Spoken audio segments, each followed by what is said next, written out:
ধানের সমস্ত ফুলগুলো ঝরেছে, ভিতরে দুধ গঠন প্রক্রিয়া চলছে, অর্থাৎ কার্বোহাইড্রেটের সঞ্চয় হচ্ছে। পারফেক্ট সময় চাষি ভাই, একটা শেষ স্প্রের মধ্য দিয়ে ধানকে আরেকটু লম্বা, আরেকটু পুষ্ট এবং চকচকে করে ঘরে তুলুন। আর তো মাত্র কদিন, তারপরে রং চড়বে, ধানগুলো আপনি ঘরে তুলবেন।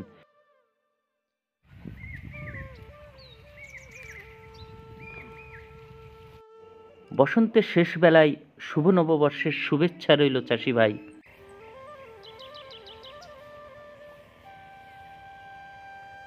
ভাই, এইমাত্র ধানের জমি থেকে ওষুধ দিয়ে উঠলাম।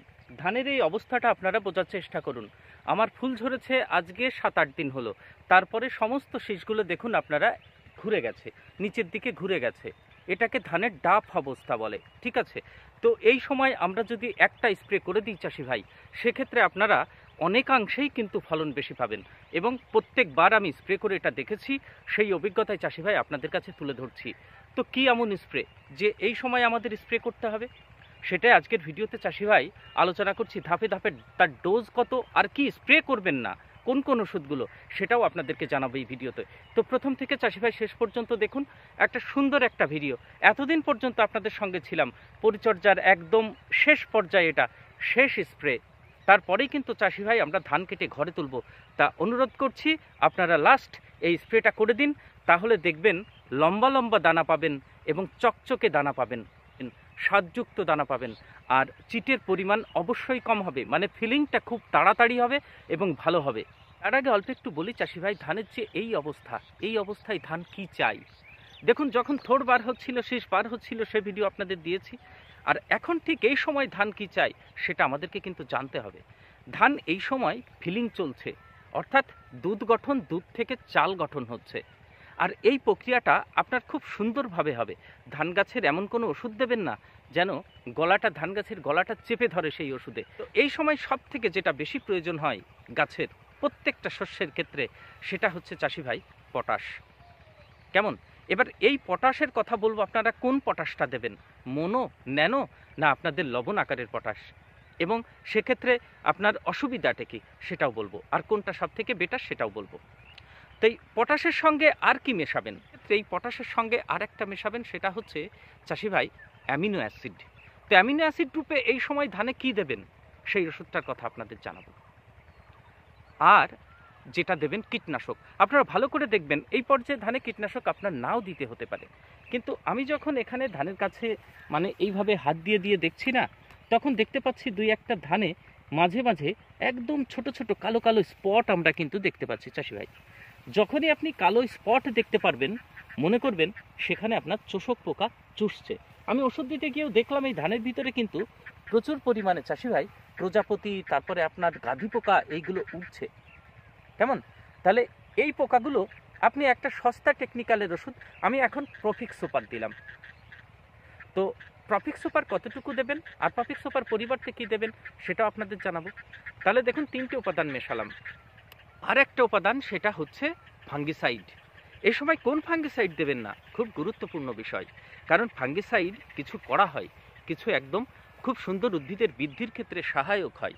তো এই সময় আমরা এমন কোনো ফাঙ্গিসাইড অথবা ব্যাকটেরিয়া নাশক আমরা দেব না, যাতে করে গাছের মানে এই যে ধানগুলো এখন তো ফিলিং হচ্ছে, তো এমন কোনো ছত্রাকনাশক অথবা ব্যাকটেরিয়া নাশক আমরা চাষি ভাই দেবো না, স্প্রে করব না, যাতে করে ধান গাছের এই গলাগুলো এইভাবে চেপে ধরে। আর যখনই গলা চেপে ধরবে, তখন উপরের দিকে কিন্তু খাদ্যই ধানের ভিতরে ট্রান্সফার হবে না, দানাগুলো পুষ্ট হবে না, চিটের পরিমাণ বাড়বে।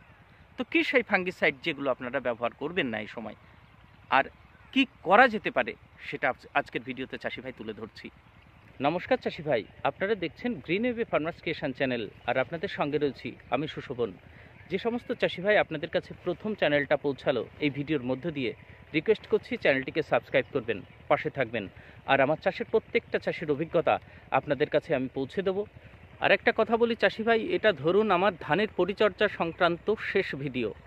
আর এতদিন পর্যন্ত বীজ নির্বাচন থেকে শুরু করে প্রথম থেকে শেষ পর্যন্ত যে আপনাদের এতদিন নিয়ে আসলাম পরিচর্যার কথা, তো আমার পরিচর্যা তো আপনাদের কাছে তুলে ধরলাম। তা আপনাদের যদি উপকারে লাগে, কোনো চাষি ভাই আপনারা উপকার পেয়ে থাকলে কমেন্ট বক্সে আপনারা জানাবেন যে আগের বারের তুলনায় সামান্য হলেও আপনার ধান যদি ভালো হয়, তাহলে আমার ভিডিও করা সার্থক মনে হবে। এইবার চাষি ভাই আপনাদেরকে বলি, দেখুন আমি কি দিলাম বা আপনারাই বা এই সময় কি দেবেন। আমার হাতে দেখুন, এটা হচ্ছে জিওলাইফ কোম্পানির ন্যানো ফার্ড। কেমন? এটা আদতে এনপিকে। আমরা 0050 যেটাকে বলি, এর আর এক নাম হচ্ছে পটাশিয়াম সালফেট 0050। তাহলে এর ভিতর কি কি আছে? পটাশ আছে আর আমাদের সালফার আছে। চাষি ভাই অনেকে এই সময় কি করেন, আপনারা 0050-এর পরিবর্তে আমরা মাটিতে যে পটাশটা ব্যবহার করি সেটা আপনারা কিন্তু ধানে এই সময় দেন। আবার আপনারা সালফারও কিন্তু ওর সঙ্গে মিশিয়ে দেন, কারণ এই সময় সালফার আর পটাশ ধানে সব থেকে বেশি পরিমাণে লাগে। যেটা আপনার লবণ আকারে আর ডাইরেক্ট মাটিতে দিই সেটা দেবেন না, সেক্ষেত্রে আপনি যে কাজ পাবেন তার থেকে চাষি ভাই 50 থেকে 60% বেশি কাজ পাবেন, যেটা স্প্রের জন্য তৈরি হয়েছে। কেমন? কারণ এটা মোনোফর্মে তৈরি করা আছে, গাছ খুব সহজে খেতে পারে। আর আপনার ওই মাঠে দেওয়া ওগুলো যদি আপনারা গুলো স্প্রে করেন, সেক্ষেত্রে গাছ কিন্তু পুরোটা সংগ্রহ করতে পারে না ওপর দিয়ে পাতা দিয়ে। ওটা তো স্প্রে করার জন্য নয়, ওটা মাটিতে দেওয়ার জন্য। তো আপনারা ইফকো কোম্পানির 0050 পেয়ে যাবেন। তো সেক্ষেত্রে আপনারা 50 থেকে 60 গ্রাম 15 লিটার জলের জন্য ব্যবহার করুন।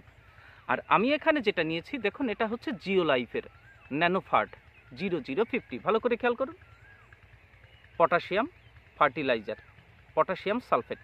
কেমন? তো এটা আমরা নেব 30 গ্রাম। দেখুন আমি আপনাদের বলেছি প্রত্যেকটা কোম্পানি এক কোম্পানির ডোজ কিন্তু এক রকম হয়। কেমন? তো আপনারা সেটা কিন্তু দেখে ডোজটা জেনে তারপরে নেবেন। এর ডোজ হচ্ছে 1 থেকে 2 গ্রাম প্রতি লিটার জলের জন্য। এর ভিতর আপনার 50% আছে পটাশ, আর আপনি পেয়ে যাবেন হচ্ছে সালফার আছে 17.5%, 2% আছে আপনার ক্লোরাইড ফর্মে যেটা আছে, আর 2% আপনার এর ভিতরে আছে সোডিয়াম, যেটা NaCl লবণ আকারে আছে। তো এই 4টে উপাদান এর ভিতরে আছে, সেটা আমরা জমিতে স্প্রে করলাম। এরপরে যে উপাদানটা চাষি ভাই, সেটা হচ্ছে দেখুন একটা ফাঙ্গিসাইড। এই সময় এমন একটা ফাঙ্গিসাইড দিন ধানগুলো যেন চকচকে হয় আর ধানের গ্রোথে মানে বৃদ্ধিতে কোনো প্রকারের বাধা সৃষ্টি করতে না পারে। কারণ এই সময় কিন্তু প্রচুর পরিমাণে খাবার ধানের ওপরে উঠছে, ঠিক না? এই যে শীষগুলো আছে, এই যে ধানগুলো আছে, এর কিন্তু ফিলিং হচ্ছে চাষি ভাই।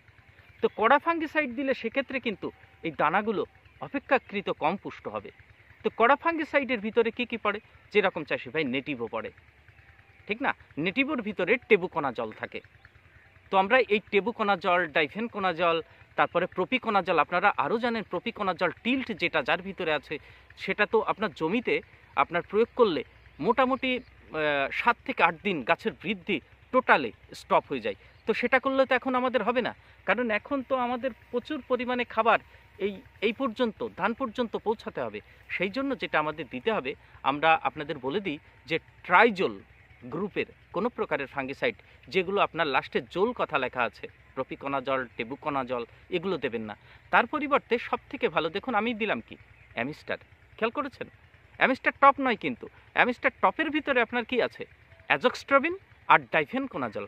তো আমরা ডাইফেনকোনা জল এড়িয়ে গেলাম। অ্যাজোক্সট্রবিন ওটার ভিতরে আছে 18.5% অ্যামিস্টার টপের ভিতরে, আর এর ভিতরে আছে চাষি ভাই 22%।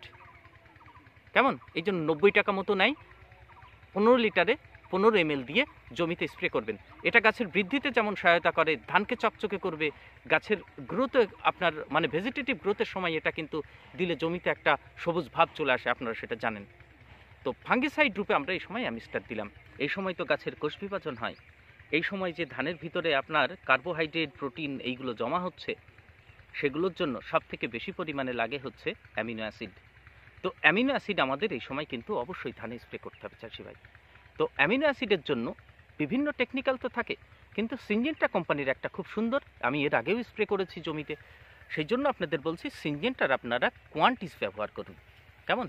তো সিনজেন্টার কোয়ান্টিস যদি ব্যবহার করেন, ওটা কিন্তু কোম্পানি ওর মানে ওপরে যে লিফলেটটা পাওয়া যায় সেখানে কিন্তু লেভেল ক্লেম, অর্থাৎ লিফলেটে লেখাই আছে ধানে ওটা প্রয়োগ করা যায়। সেই জন্য আপনারা সিনজেন্টার কোয়ান্টিস ব্যবহার করুন। আর এর সঙ্গে কি আপনার জমিতে কীটনাশক দিতে হবে সেটা আপনাদেরকে জানাচ্ছি। দেখুন, কীটনাশক দেওয়ার সময় সাবধান থাকবেন।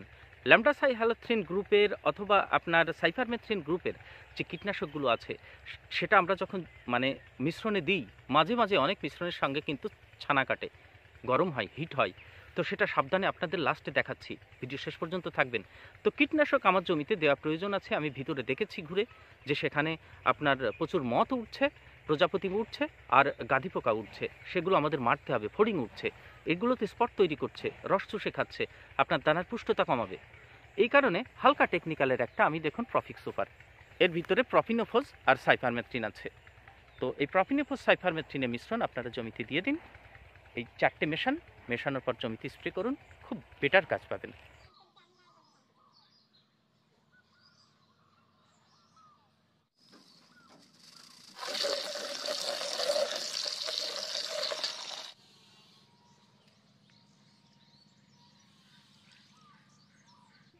আমরা জানি চাষি ভাই, অ্যামিস্টার সাথে বা ফাঙ্গিসাইডের সাথে কোনো প্রকারের গাছের যে খাবার সেগুলো বিক্রিয়া করে না, অর্থাৎ এর ভিতরে আমরা নিশ্চিন্তে দিয়ে দিলাম, দেখছেন কোনো প্রকারে বিক্রিয়া করেনি। কিন্তু শেষে যেটা মেশাবো একটু চেক করে নেব বাইরে। সে ভাই কোনো প্রকারের থক থেকে অধক্ষেপও পড়েনি, আর আপনার জলের টেম্পারেচার আপনারা এরকম হাত দিয়ে দেখবেন গরমও হয়নি, ঠান্ডাই আছে, অর্থাৎ এই দ্রবণটা গাছের পক্ষে সেফ। আর আপনি যেটা মেশাচ্ছেন তার 100% কাজ পাবেন। এইবার অ্যামিনো অ্যাসিড মেশাই। আমার কাছে সিনজেন্টার কোয়ান্টিস বর্তমানে নেই, কিন্তু স্প্রে করার প্রয়োজন, সেই কারণে দেখুন আমরা অ্যামিনো অ্যাসিড অন্য একটা ওষুধ আমরা নিচ্ছি। তো সেটা দেখুন বিক্রিয়া করে কিনা, এটাও করবে না, আমি এর আগে দেখেছি, সেই কারণে প্রথমে চেক না করেই দিয়ে দিলাম। তাহলে এর ভিতরে আমি দিলাম 0050 আর অ্যামিস্টার টক নয় কিন্তু, আর হচ্ছে অ্যামিনো অ্যাসিড, যেটা এই সময় ধানের ক্ষেত্রে ভীষণ প্রয়োজন। এখনও জল ঠান্ডা, বিক্রিয়া করেনি। এইবার চাষি ভাই দ্রবণ তো তৈরি আমাদের, ঠিক আছে। এই দ্রবণের ভিতরে অনেক ক্ষেত্রে আমরা দেখেছি যে কীটনাশকগুলো ইসি ফর্মে থাকে, আমরা দিই, সেগুলো দেওয়ার সাথে সাথে কিন্তু ছানা কাটে এবং গরম হয়। তো এক্ষেত্রে আমরা অল্প একটু নেব, নেওয়ার পর এর ভিতরে 1 ফোঁটা আমি যে প্রোফেক সুপার মেশাতে যাচ্ছি সেটা দিয়ে দেখব, যদি দেখি ছানা কাটে বা গরম হয় তাহলে আমি মেশাবো না। ল্যামডা সাইহালোথ্রিন যে কীটনাশকটা আছে সেটা প্রায় দ্রবণের ক্ষেত্রে কিন্তু ছানা কেটে যায়, এক্ষেত্রে সাবধান থাকবেন চাষি ভাই, আপনারা বিষয়টা একটু খেয়ালে রাখবেন।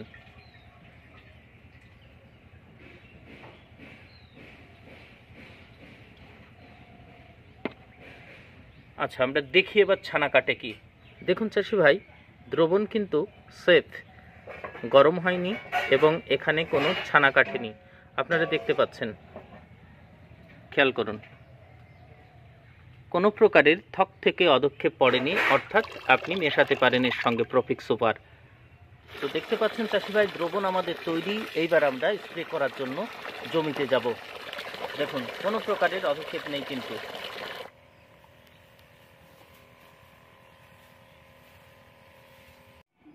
স্প্রে করার সময় চাষি ভাই খেয়াল করবেন, অনেক ধরনের মথ, তারপরে প্রজাপতির মতো ফড়িং, এইগুলো সব উড়বে, এগুলোই তো আপনার ধানকে কালো করছিল। এই জন্য সস্তা একটি কীটনাশক এখন স্প্রে করুন, 7-8 দিন টেনে দেবে, ধান পেকে যাবে।